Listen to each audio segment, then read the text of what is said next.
time to send a Google Gram to Mr. Trump. I don't know what that means, but what happened next was he pulled his boxers down, sat down on the toilet, explosive situation, continued to talk to me. I was in the room. I tried to leave. I couldn't close the door because there's no fucking doors on any of it.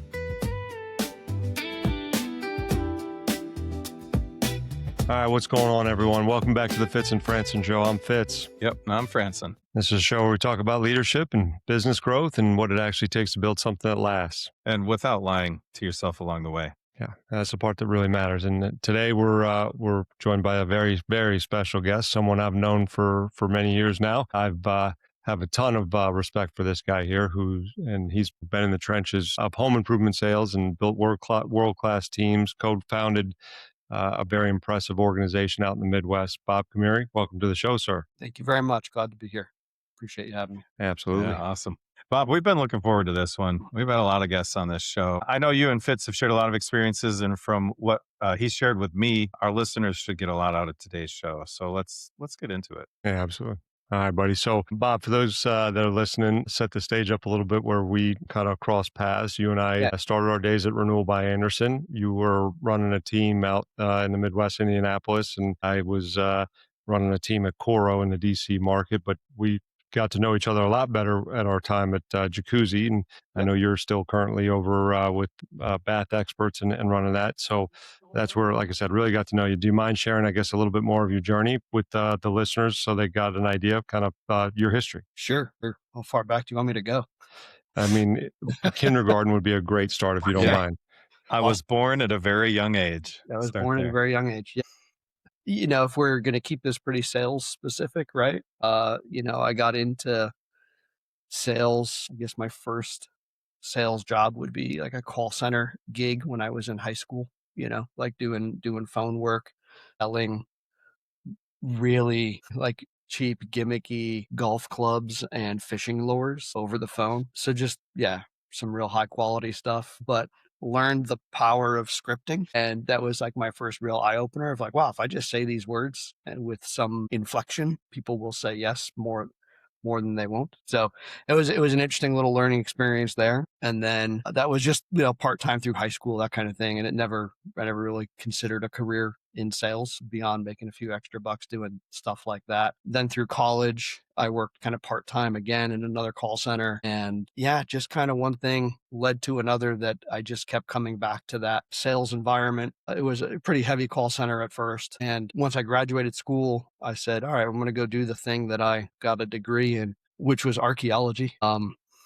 Which, as soon as I learned that there was a lot less, punching Nazis and finding the Holy Grail, I became quickly disillusioned. Sure. And realized I was like, man, I was making more money part-time selling stuff over the phone or what have you. Mm-hmm. So went back and kind of embraced that more full-time after a couple of years of, being dirty and working really hard out in the woods. Mm-hmm. And I was like, well, probably just go. And you also couldn't make any money. So that was a big part of that calculation. But I got into in-home, really true in-home sales, working for a hot tub company. About 2008, I started my first in-home selling job out in San Diego. So I was 23, 24 years old and learned how to sell in-home. You're just selling hot tubs, no samples really, just a couple of, pieces of acrylic, color samples, and definitely not a need. It was definitely a nice to have type of thing. Yeah. So it was a really good experience for, from a product perspective to learn how to sell something like that. And then when I got into Windows with RBA in 2009, 2010, somewhere around there, I was like, well, people need Windows. So this is going to be a lot easier. At least that's how I thought about it. So that's where the journey began there. And I did canvassing, I did call center work. I did just a little bit of everything throughout that time period, but was pretty steady and productive as a sales rep and organized. So, story old as time, that becomes the sales manager. Sure. The guy who's reasonably organized and can put up reasonable numbers becomes this de facto manager. So that's kind of how that went. So I was with RBA from 2009 to 2019. So it's about 10 years. And it was a lot of fun. We built I was employee number 8 on the books there. When we started it, it was a small group. By the time I left, it was well over $100 million and a few hundred employees, and kind of wild. But had an opportunity to start Bath Experts in 2019, the middle part of 2019, and we've been at it ever since. It's been a crazy. I mean, we didn't in the business plan at the 8-month mark. We didn't have COVID penciled in Yeah, right. as part of the business plan, part of the model. But that came and hit us like a freight train, like it did everybody else. And yeah, we just continue to try to hang on and be productive and grow the business. I mean, we went from one location to 8 locations in 6 years, and across Indiana, Ohio, and Kentucky. And we're over 200 employees now, and it's just a wild experience for sure. So it's a little bit of my background, and all that time has just been really heavily on the sales side, leading sales teams, building sales teams, trying to keep the culture right. And yeah, that's my story. Sticking to it. Yeah, it's an awesome story. I know and one of the things that I've always enjoyed about our friendship and being a colleague with you over the years, Bob, and it's apparent in your background too, right? So Bob's eclectic background. He does probably as good a job, if not a better job, of anybody I've ever met of seeing kind of like the whole like picture. I joke, and we were joking before we got on the show that Bob's like the smart one in our friendship, and I'm the meathead. Like I'm like straightforward and like we'll run hard into a brick wall, and Bob will like see the entire wall. So he's very good at like seeing like all angles. And I think that's because of your background and having all the experiences that you have. So, but the journey that you guys have been on with that growth, and I had started my role in the jacuzzi dealer, the same thing when when COVID hit, I'm sure it was a little nerve wracking had have been left RBA, and all of a sudden the whole world shuts down. It's like, cool, this is great timing. And there was a couple of weeks there where it was touch and go. For sure. Cool. So, but it's been awesome to watch, and you guys have built something really cool out there for sure. Thanks. Yeah. That's good. Yeah. So I like the story too. I kind of laugh. I talk to young people and they're like, I need to go to college and get a degree. And then if I'm in a room with other adults, I'm like, what's your degree? Are you using it? Most of them are not using their degree. And I'm like, there's value in college. I get it. But, just your story too is so similar to others where we had an idea and then we're like, oh, I have to pay the bills, or, oh, I have a natural skill or affinity in some other aspect of life that I didn't know about. You touched a little bit about Bath Experts. Can you talk maybe a little bit more about it? Like it just somebody, a friend of yours or you guys are like, let's start a Bath Experts company and then let's just scale it quickly.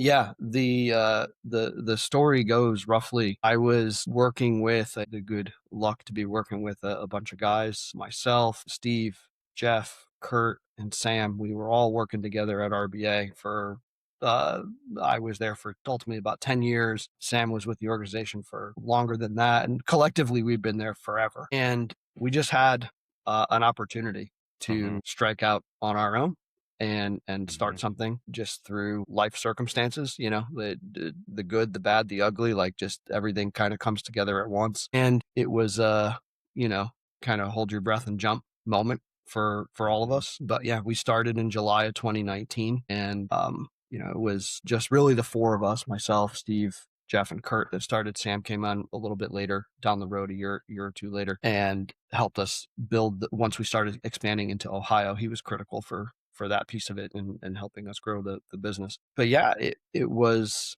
really just 4 guys that worked really well together at a high, and we all held rather higher positions at RBA. And it was, like I said, just an opportunity. The timing worked out, and we decided we would make a jump and go for it. Certainly no telling of this story would be complete without mentioning that, like, just a couple of years into it, we lost our founder. Steve Woodward passed away really unexpectedly, and that absolutely brought us to our knees, really shook us to the core. And he was a majority owner in the business, and it took lots of there was a lot of uncertainty in how we could keep the thing moving forward. And we were really lucky to have just the right people in the right place to help us navigate that and get it sorted out. And we continue to try to make Steve proud, do him right. So yeah, it was, it's been a wild journey, man. And like the growing it and scaling it fast, that wasn't by design necessarily. That was just as opportunities presented themselves. You can't really say no. Mm-hmm. You have to strike while the iron's hot and figure it out. So we've been doing that kind of ever since. There was no formula written out that says we're going to add this market by this time. And so we had some like rough ideas, but we didn't know it would go so fast and quite so big. But that's okay. We're here for it. That's awesome. Working out all right. Yeah. I run Powerful Media, which is a digital marketing agency, and I get to talk to a lot of guys with a dream, right? And they come to me and they're like, it's just me, maybe my son. We're doing the work, we're showing up at the houses, and being a part of those journeys is just a ton of fun. And like you said, you didn't really know what you were going to come up with. You're just like, oh, there's an opportunity. Let's just take it and see what it turns into. Yeah, absolutely. That's cool. So you guys are a exclusive jacuzzi dealer? We do the jacuzzi bath remodel program, and yeah, it's been great. They're a great partner to have. We launched a cabinet refacing division last year as well. We're dipping our toes in the water and trying to add to our portfolio a little bit. Totally new product line, new skill sets, new problems, new challenges, all that goes with it. But it's an interesting space, and we're just trying to break into it a little bit. Very cool. That's awesome. It's a good addition, and I know that jacuzzi brand obviously carries some weight going into the home and helps out a little bit. But you guys have built a good brand around yourself and your markets as well too, and the philosophy that you bring into the sales process is huge in helping with that. With our industry, obviously, you and I cut our teeth carrying a bag into the home ourselves and taking a lot of no's, but also getting our fair share of yeses at the same time. We grew up in a world of the one call close scenario, and that's still alive today, but there's definitely a growing segment of the population, I think, talking about maybe that's starting to kind of fizzle a little bit and die. When you look at the in-home process and kind of the start to finish consultation that a sales rep goes through, you mind sharing kind of like your, I guess, 30,000 foot view at that philosophy and what that looks like? Yeah. It's a timely question because we're wrestling with it right now. So everything, like you said, everything that we cut our teeth on was all that really traditional one call close material and philosophy and approach. And we, when I started to put together the sales process for Bath Experts, I'm pretty sure I just like Control A, copy paste from my window document to a new Google Doc and just changed windows to baths. And I didn't have much time to think about it because COVID hit, shortly thereafter. Right. So I was always of the mind, I'd like to refine this at some point, but for right now, as we figure this out, let's just stick with a process that I'm really familiar with and is tried and true.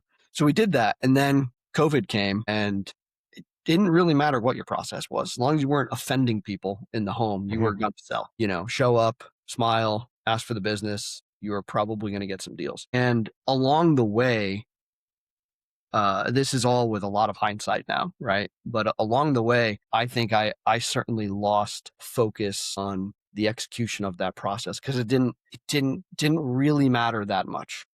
Mm-hmm. At least that was my philosophy on it, right? It seemed we were selling a ton and everyone was fat and happy. And then when, again, I think COVID artificially pulled demand forward, right? So that was a big deal. I remember sitting at a lot of kitchen tables. At that time, I was still running a lot of appointments. And I remember in the summer of COVID, people saying, yeah, this was going to be our trip to Europe, but we're not going there. So we're going to do this. Right. And an equal number of people, and the other half of the people who bought said, yeah, we were going to do this project, but it wasn't going to be until at least a couple of years down the road. So when everybody says, we were going to do this a couple of years down the road, those people are now out of the market a couple of years down the road. Right. Yeah. So you artificially pull this demand into an environment that is really sales friendly. And once you eclipse that moment in time, it's back to reality and possibly even worse, possibly even harder than it was previously. Once we hit that COVID bubble kind of burst, we continued to see growth somewhat organically. Prices skyrocketed too. I mean, our average order when we started was like $7,500 and now it's 17,000. So like, it's really easy to get lost in the metrics when you're talking about growth and revenue and things like that relative to average order size, close rates, that sort of thing. So when the burst happened, when the bubble popped, I was really scratching my head around like, all right, conversion rates are low, leads are light, what's going on? And this is where I'm coming around now to trying to answer your question here. But I needed that context. I started to look at the sales process as maybe the problem. Just like you said, there's a lot of chatter in the industry and just kind of in the zeitgeist around maybe this one call close thing is going by the wayside. And I don't, I kind of bought into that to a certain degree. And I was like, well, surely the best opportunity to get the business is going to be while you're there. There's no question about that. How you go about that though might need to be tweaked a little bit. And what we ended up doing was really swinging the pendulum the other way, making the sales process much more fluid, much more dynamic, and making it a very customer centric, customer first approach, and giving the homeowner this, the idea was like, let's give them an incredible in-home experience with that rep. None of that is bad. That's all good. Yeah. That's all really good. But there's a reason why that one call close process existed and exists now and was successful then and can still be successful now. But what it requires, I think now, is it needs to be modernized. We're in home improvement, we're in renovation, yet we use a model that hasn't been really renovated in decades. Yeah. So it's chock full of, really bad tie downs, You would agree with that, wouldn't you, Fitz? Yeah. You wouldn't put this kind of window in your home, would you, Mr. Jones? And it's like, okay, there's got to be a better way to do that. And I think that's where the perception of, oh man, is the one call close dying? Is it going by the wayside? I think it's those strategies and tactics that were kind of embedded into that model just really need to be refreshed. But the core principles and philosophies are still very solid and just need some updating, need some sprucing up and some modernization for this selling environment. It's funny, we were talking about, I was talking about this with somebody the other day, and I was the way they were presenting price, right? And it was they present a guaranteed price for a period of time, and then they just stop talking. And he was like, well, it's he who speaks first loses. And I was like, what are we, 90? Like, we're human beings. So you're just going to sit there in awkward silence until they yell at you or ask you to leave? Like, you have to talk. Yeah. Like, and you also, they signed up for Jay's team put out an ad for a March promotion, and that's why they called. Give them the promotion. Like, what are we doing? Kind of thing. And it's like, again, like I remember my dad was a sales rep. I ran my first in-home sales appointment when I was 12 with him. Yep. And that's the stuff that my dad was trained to do back then. And he would even tell you in his late 70s, like, that's awkward. Don't do that anymore, kind of thing. It's the same kind of modernization kind of stuff of like, Jay's heard me say this, I'm unapologetically a salesperson. I always think that it's funny. We call our guys design consultants or bathroom experts or concrete experts. Like, they know you're a salesperson. They know why you're there, and they know why, to your point, like, well, you would agree with that. Like, they know why you're asking that question. Just be genuine and be a human being, I think is the right thing. So I think you're right. Be a human salesperson, and that's okay. Yeah. There are these real, things in conflict around, like, you have this system that is very salesy, right? This old model, right? That's very, you would definitely consider it very salesy. And then you're trying to wedge it into a culture that's trying to not be salesy, where by calling them design consultants. And there's this cognitive dissonance between these two things where you're trying to reconcile both. No, yeah, I agree. We are sales pros, and there's nothing there. Certainly it is something that has had a bad rap for a long time because of a lot of bad actors. But like, if I don't think that we should allow those bad actors to define what we do and how we do it. And I think there's a big opportunity to really re-embrace the idea of selling And like, there's nothing wrong with getting up every day, unless you're selling snake oil, unless you're selling a product or a service or taking advantage of people. If you're, you have their best intentions in mind, and like you're selling a service that can really help solve a problem for them, I think it's your obligation to do everything that you can to help solve that problem. For sure. Yeah. Yeah, that's good. And we've seen a lot of people across the industry that we're mostly serving, which is the concrete coatings niche, and they go, I don't want to get in the home and pressure them to sell, and they've looked at like pricing calculators on their websites and stuff like this, and then they turn around and go, where are all the where are all my leads? Yeah. And so they kind of come from that other side of this story where they're even saying, well, same day close is like unethical, or I'm just not a high pressure salesperson and I can't do it that way. And so like maybe you could say a little bit more about how you have renovated your own sales methodology, where maybe you could do a comparison of it used to be this way, but now it's this way, but it's still same day. Yeah, I think, and I'm fresh off of this exercise. Like, this was in the last couple of weeks, has really been, because when we made that transition last year to something that was less focused on the one quality, still the hope and the idea was to get the business while you were there that day, but there weren't the internal mechanisms to push that along. We saw a dip in sales, which was expected because it's a new process and reps are wrapping their heads around it. And then we saw a return straight to the plateau that we were on previously.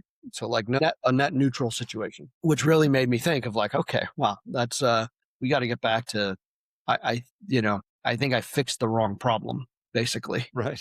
Which was, it wasn't the methodology necessarily. It was the way it was being executed, and it was the way we were thinking about accountability across our sales teams and markets. And so, somebody that has helped me really start to wrap my head around this. I know you guys know Joe Downey. It has helped, is helping me and continues to help us kind of figure this thing out a little bit. He's been an awesome partner in this process. But, what was different back in the day was, you don't hit him with you hit him at the end with the pricing promo. The today incentive comes at the very end. It's like, okay, That's pressure. That's pressure. That's a recipe for disaster. If you can sprinkle in along the way, hey guys, if at the end it makes sense, we have a rewards program. Happy to tell you about it if you're interested. That's just an easy way to start sprinkling that in. Another big thing, and this came actually from, our time with kind of retweaking and reinventing the process, where we would put the only thing the customer wants when you walk through the door is a price and for you to leave in that order as fast as possible. So it has always been, hold the price close to the vest until the end. And like, also you got to hint at the price along the way, right? Price conditioning. So it's like, well, which one is it? Do you hang it to the end, or do you tell them up front? But like, it just seemed to me has always been weird to me. Like, you don't want to tell them too much, but you don't want to tell them too little. So you got to kind of sprinkle it in along the way. And one of the things we started doing and stolen shamelessly from other home improvement guys that are doing this is something like an earlier price presentation, where in your warm up, in your inspection, hey guys, we just did a bathroom like this for Mr. Jones down the road. Let me show you a picture of what it looked like, and have some prices and monthly payments right next to it. Yeah, this is what they paid for a project like that, and this is a monthly payment that was comfortable for them. And you're showing a real price with a real monthly payment with and you're 10 minutes into the appointment. That is that would have never flown. Yeah. 5, 10, 15 years ago. Like, that was, you would never, ever, ever even think about doing something like that. And I think, that transparency is what people are looking for. So the model is fine. It, like I said, needs to be updated, and it needs to become more transparent. And I think it will work just fine once it's kind of modernized again. Yeah. Yeah, it's funny. You reminded me of a ride along that I went on with. He was a rep for me for a period of time, but then he actually became a manager with me. A good friend of mine. He's running his own company now, and I went on a ride along with him, and he was like, "All right, just do me a favor. You're not going to like this thing that I'm doing, but you just can't interrupt." And I was like, "This isn't a great way to start a ride along with your manager. Like, don't tell me I'm not going to like what you're doing, but I'm not allowed to interrupt." He said, "You just can't interrupt." And I was like, okay, fine. And so we're doing cost versus values at Renewal by Anderson. And he goes through cost versus value, and then he breaks out the pricing tool. And he goes, so let me show you what that looks like for our window. And he literally builds the window before we've measured or anything. And again, we're still old school at that point where we're not doing it. And I'm going like, what are you doing? And it took every like ounce of me not to be like, hold on, I think he hit his head. He doesn't need to do this yet. And he prices up the window. And he goes, so what they're telling you is like, for us, that exact spec'd out window would be this, but we haven't measured yours yet. And then he goes in and says, did a similar project just down the road like this. And I think we got our payment somewhere between here and here. He, says, do you have any questions? He goes, I actually left my tape measure in the car. I'll be right back. I'll go grab that and we'll measure it up. We walk out and I was like, what the fuck are you doing? He goes, dude, you're here because it's working. And he, cause that's why I wanted to go ride with him. He was on fire and I wanted to see what he was doing. He goes, this is the only thing I've changed. And I was like, okay. He goes, just watch. When we go back in the house, something's different. We went back in the house. It was the craziest thing. We go back in the house and immediately they started going, so for a payment around this, like how much of the job could we do? And he's like, well, I don't know. Let's start measuring and find out, right? Kind of thing. And I'm sitting there going like, what? Like, how did that work? And he's like, I don't know. I have no idea. And I don't know what possessed me to try it, but I've been doing it. I was like, cool. We're going to go back to the office. We're going to record you doing that. And also, by the way, you're teaching everybody else how to do this now. And we started doing it. It was the wildest thing. And it was just interesting how like all of a sudden it's like this, to your point, this transparency of wall has been broken down. And like, I'm not apologizing for my pricing. It's matter of fact. I'm building great value in who we are, what we do, and how we're going to take care of you. And this is what it costs to get that done. Could you get it cheaper? Sure. But cheaper gets you something different. It's up to you to decide whether you want it or not. So I don't want to go back to your days in the house, or you can go back to the days selling the fishing lures, whatever makes sense to you here. Maybe you could tell us about a time that your worst sales call ever. Oh, no. Yeah, come on, man. Oh, no, man. This is one we're going to send directly to your team, by the way. Sure. Yeah.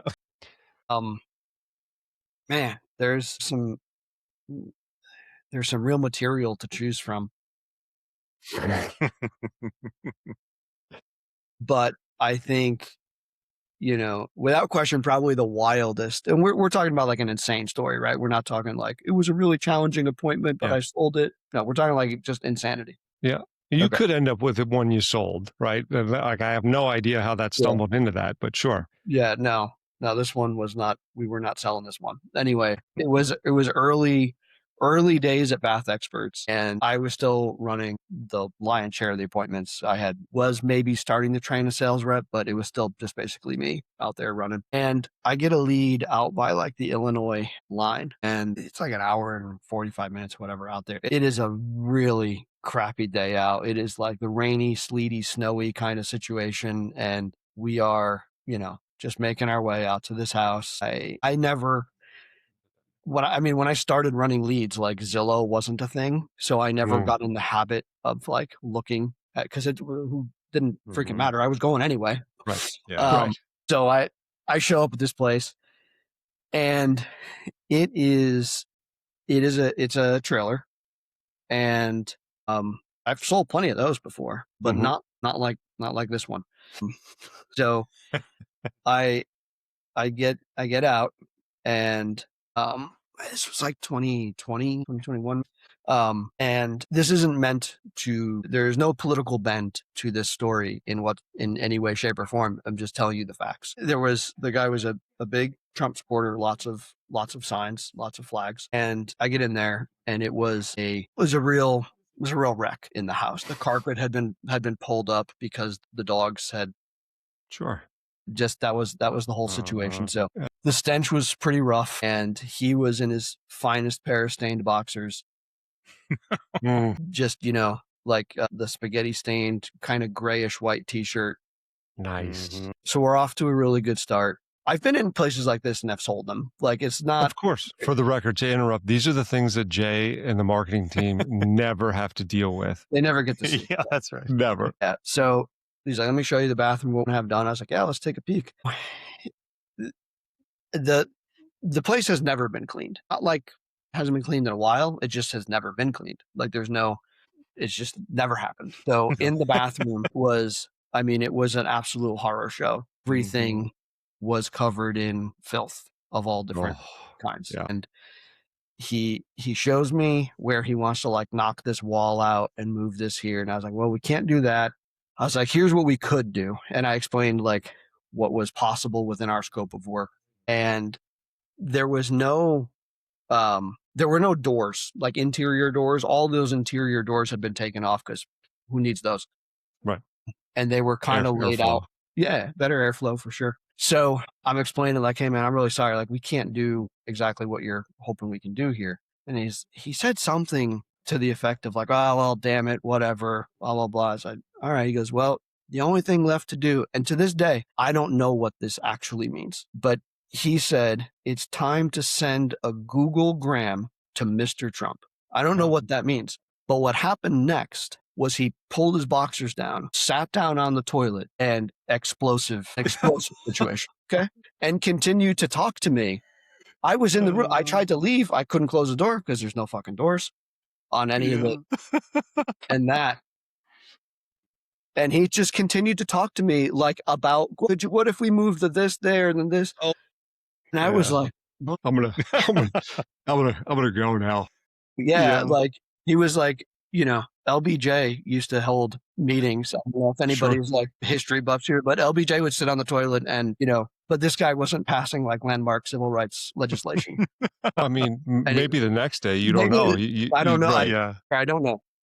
But I don't know what any of that meant. And it was the most insane set of circumstances. And at no point could I predict what was going to happen next. I would not have guessed that was going to be the end of the story. I could tell you that. Not in a million years would I have guessed that. That was probably up there. Number one, weirdest, craziest thing that's happened in a home. That's a good one. Jay, next time one of the marketers complain about like, well, they were really hard in the Facebook Messenger. Have they ever taken a shit in front of you? No. Okay. That's right. You're having a pretty good day. Yeah.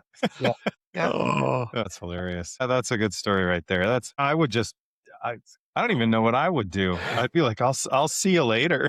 Yeah, no, I hung out and I removed myself as quick as I could from that bathroom. And I actually had the thought, I was like, well, I don't want to be rude. And I was like, wait a minute. Yeah.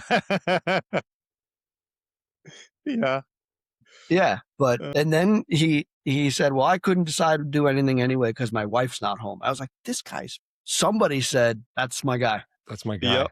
That's my guy. I was like, good for you, dude. Good for you. There's somebody for everybody. There's somebody for everybody. Yeah. Somebody for everybody. Yeah. Wow. Yeah, you could have asked him to CC you in that Google Gram that goes to Trump. Be like, keep me in the loop if you would. Yeah. And again, I tell this story with no political bent. It's just like, these are the facts. Like, but I don't know what that meant. Was that good? Was that bad? He found out I couldn't do what he needed from a scope of work perspective. And he just ripped his pants off and took a violent shit in front of me. Wow. That's incredible. That's incredible. And that's why our listeners are excited to be salespeople. That's right. Stories like that. Yeah. Fitz is like, that's awesome. Last time Bob's on the podcast.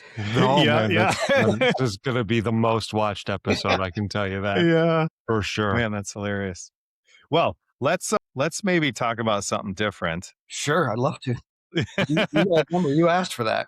That was good. Yeah, that was good. Let's talk about building teams. You've talked about bringing bath experts from one location to 8 over 6 years and just the development of the team. And so let's talk about building the teams a little bit. You are the VP of sales. Mm-hmm. Yeah. Is that the title? And you're in multiple markets, 3 states. It means that you're not really selling anymore, but you're building and leading the whole sales organization. So what does that shift look like for you from a rep to a leader? Yeah, I mean, it was definitely a slow, steady progression. Sometimes it didn't feel slow. Sometimes, it happened really fast. But like once I got up to that 8, 10, 12 sales rep mark, I was like, I need somebody to help me out with the day-to-day stuff here. So I hired a leader, and John's still with us, does an awesome job. He was my kind of right-hand guy as we continued to grow and add territories and add markets. And while this all was happening too, this new technology hit us, right? Rilla came along. Mm-hmm. And because we have such an expansive geography, Indiana, Ohio, Kentucky, like those are some, they look only this big on the map, but once you go out there driving, it turns out to be, they're pretty big. I think one of the, I guess I call it a strategic mistake. I don't know, but I was seduced into thinking that, all right, well, we got Rilla, and we've only got 1 or 2 reps in this new location, this new market. So maybe we don't need somebody like boots on the ground there just to manage those 1 or 2 people. We could probably do this remotely with Rilla. And Rilla is an incredibly powerful tool. I'd recommend it or any, thing like it to sales leaders. But the lesson that was learned was that nothing replaces boots on the ground. And that we continue to add territories and add markets over this wide geography, and continue to add sales coaches that worked, kind of under John. It's not that it couldn't work or, but it was really hard to create accountability because everybody was helping everybody. So we decided this year to kind of decentralize that. And we hired more managers in those kind of remote outposts, so to speak, to, even if there were only a couple of reps there, we need somebody there to lead them on the ground. So the team has they've been having a lot of change thrown at them. And it's been, I'm sure, a bit of whiplash for some of these folks. But I think that's just part of growing something really quickly, is there has to be change along the way. And if you make a mistake, just make another decision. Keep going. Don't get paralysis by analysis. You got to try something. If it doesn't work, you got to be able to shift really quickly. So that's kind of how our teams are now structured, where we got a very traditional, a manager, and then sales reps that they are directly accountable for. Yeah. But when you're growing a team and you're bringing in sales reps, what are, if you had to identify 2 or 3, important non-negotiable qualities you look for in a salesperson, what would those be? It's really just a desire to do well for themselves and their families, and we want them to be hungry. We don't want them to be starving. That's we've all been there, right? We hire the rep who's starving and they don't have gas to get to their appointments, but you want the rep that's really hungry for the life-changing opportunity that it really is. Not this is a job I work and it, I can make pretty good money at it, but it also gives me a lot of flexibility. So I take a lot of time off, and it's that's fine. One of our very, very best sales reps in our organization took a month off last year and went overseas with his family, and it was awesome. That's the best. And he hustles all the rest of the time. And so it's I think it's work ethic, and that's hard to figure out in an interview. That's really until you see it. But work ethic, desire to get out there and just really do the job. And open-mindedness to learning a system or a process that they might not be used to. Experience is a real double-edged sword for us in our world, right? If you get the rep that is coming over from another company that, claims to have been the top rep, I was the best, and I do things my way, and it's okay, all right, this is going to go 1 of 2 ways really fast. I probably know which way it's going to go. So, just, a desire, a humbleness, and eagerness to get out there and work hard, and then a willingness to follow a process and have some real self accountability. All the leads suck. That's the way it is. Yeah. Let's get that out of the way first, and now that that's established, what is your part in this? What is your role in this? I like it. Jay and I, have this conversation on a regular basis in working with some of the clients we work with as well too, about how much of it is natural ability in whatever the role is you're hiring for, and how much of it is, trainable. So I guess where do you land on that? How much of it, you mentioned getting guys in with experience versus not experienced people. So do you believe that people are naturally born salespeople, or do you believe that you can bring them in and train them to be salespeople? I think you can train people to be salespeople. 100%. Yeah, that's my take on it. I don't think you can train, work ethic or desire. That's the, tangible there. But if they're eager to learn, I didn't know how to sell, right? I mean, it was okay, I read a lot about it. I committed to understanding and learning different processes based on what I was selling, and whether it was call center scripting or confirmation scripting or sales processes. It's the time you spend by yourself, writing things out in your own words, doing those little things that make the difference. That's something I learned. I wasn't, and I wasn't born with that, right? Sure. Yeah, I agree. Yeah. Very cool. Yeah. That's good. It's psychology. It's the nature versus nurture. Yeah. I think that there are temperaments that tend to be more outgoing or more reserved, but I think to your point, and I'll echo it, I think being teachable and curious allows just about any personality type to fit into any role as long as they're willing to listen and learn. So, yeah, Yeah. that's good. I've taken the disc profile, and it would suggest that I would not be very good at this. And Mm-hmm. to be fair, I wasn't the best in the world, but I was Mm-hmm. consistent and above average for all of the time I spent doing it. Yeah. For sure. Yeah, I get to talk to sales guys a lot because, I like your comment, all the leads suck. Let's Yeah. move on from that. Yeah. And they call me and talk to me about it. And I've talked to all types, the hardcore type A's that are like, get in, get it sold, conquer, win. And then I've got a couple of guys that I talk to, they close like 50, 60, 70%. And I'm like, what are you doing? And they go, well, I just show up and make a friend. And these are like Southern, they have like this sweet Southern accent and, Yeah. oh, hey, Mrs. Jones, how can I help you today? And one of them, he's like, I spent 2 hours with Mrs. Jones. And he's like, now she's having me do her garage, her pool deck, her, for the concrete coating side. Yeah. And so you do really get to see all that stuff. So one of the things that you said early on, you said you get to manage culture. So why don't we talk about that for a minute? Bath Experts has a 4.9 rating over 1,200 reviews, and that definitely doesn't happen by accident. Yeah. So when you look at the culture that you've been a part of creating, what does it look like? And how would you say that internal culture connects to the customer experience? Yeah. So it starts with your employees, right? The example that you set, the modeling that you set for them. So you're not you can't build a better culture than what you have yourself. So between me and my business partners, we know that people look at what we do, what we say, how we react to problems, so if if you're leading that group and there's a problem and it's a real problem, how you respond and react to that, it will set the tone for them and how they respond and react to problems and challenges. And that's all this is, just all day long problems. That is all the entire, and I'm sure that's true of all other industries too. But for us, I mean, it's just problem solving, one thing after another. And, so there's that. There's what you tolerate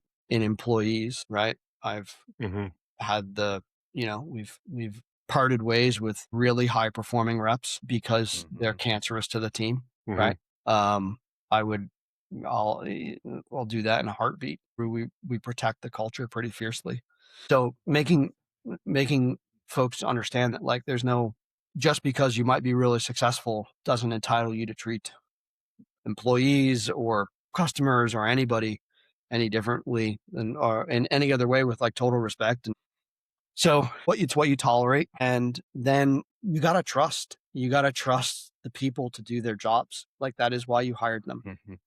So give them the autonomy to figure it out and make mistakes. There's no mistake that any one employee can make that's just be able to put you out of business. Right. So if they screw something up, they screwed it up, have a conversation with them and figure it out. But the fear of something going wrong or an employee messing something up, if you just micromanage the crap out of that person because you're afraid they will screw something up, that's a recipe for people feeling like you're just constantly over their shoulder. So yeah, it's start with yourself, the model the behavior you want to see, what you tolerate, and then let people do their job. That's why you hired them. And if you do those three things, I think generally speaking, you at least create an environment where a decent culture can exist, and as much as you can kind of get out of the way, because at some point, culture is this really nebulous thing. You can't see it, but you know it when you feel it. And it's really, it's a bizarre kind of thing that you're trying to chase down every day. And it's made in really, really, really small moments. It's not these big grand gestures. It's how you speak to an employee, how you speak to a customer. Yeah. So I think you bring up a That's good good. point too, though, mentioning like the top performer and having to move on from them. I think that it's tested in those moments. And unfortunately, too many of us leaders, well, all of us leaders are always going to be tested with that moment at one point or another. Yeah. And that's the true test of your culture, whether it is there or not, and whether you're going to defend it or not, right? And you can preach it and say it and write it on the wall all you want, but unless you're going to be willing to make the decision to stick to it or not, Yeah. that's really what it is. So it may be kind of a fleeting moment, but it's a decision to keep it or not at that point. So it's easier said than done because that volume is nice to have. There's no doubt about it, For but sure.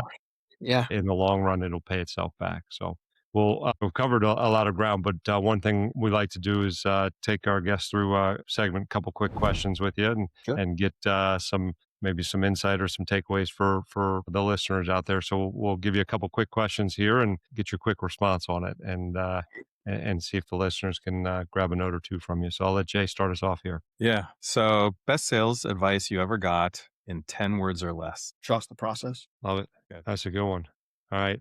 How about one thing most sales managers get wrong? I think it can be easy to look at numbers and not people. Yeah. And that's, I'm guilty of it as much as anybody over my career, right, man? It's like, nah, there's a person back there behind that Mhm. number, whatever that number is. And usually if you're looking at a number, it's not because it's great. Yeah. So why don't you go dig into that and figure out what's going on with that person and That's a see good if you one. can help that person. I think it's easy to just look at numbers back, well, they're below their quota again, or, below close rate. And yeah. Yeah. Numbers are the start of the story. The people are the finish of it for sure. Yeah. I like it. All right. How about Jay? You got the next one there? Yeah. Let's do the book that every person in home improvement sales should read right now. I've read a bunch. I'm going to give you the most recent one that I've read. It was a recommendation from Joe Downey, and it's really quite good. Sales Contractor's Roadmap by John DeRosa.